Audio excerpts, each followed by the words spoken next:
How to tune Silver SD in TechBox. Press menu on the remote. Under installation, select default setting and press OK. Press password 0000. Default setting, select factory default, then press OK. Then select yes to confirm. Wait for a while.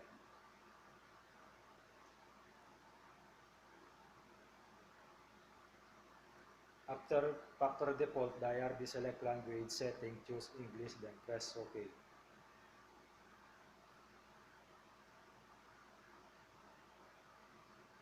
On antenna setting, edit the LNB type. If your LNB is 11300, choose standard. But if you use universal, select universal 1 LNB frequency 9750 10600 and press OK. Wait for a while.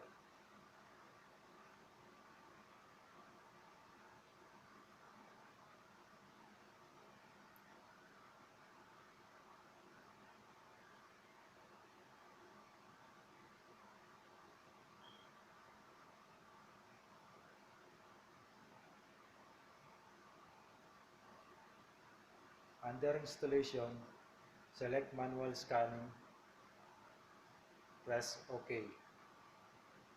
On manual scanning, press red button to edit transponder. Edit the frequency to 12711. Symbol rate 30,000. Then press OK to save.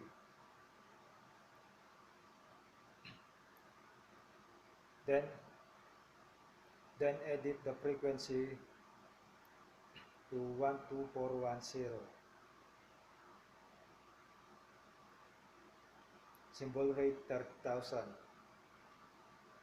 Press red button to save all again. After edit the transponder, press exit back to manual scanning.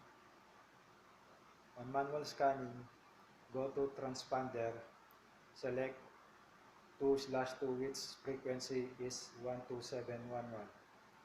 Press up down button, go to need search from off to yes. Then press OK. Now we'll start the download the programs from SES9 GSAT lineup. After downloading the programs, press exit on the remote control.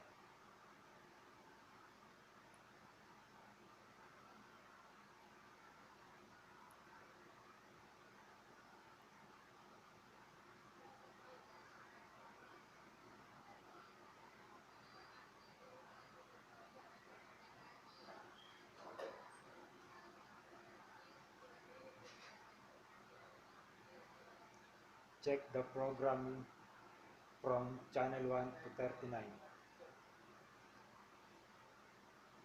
Thanks.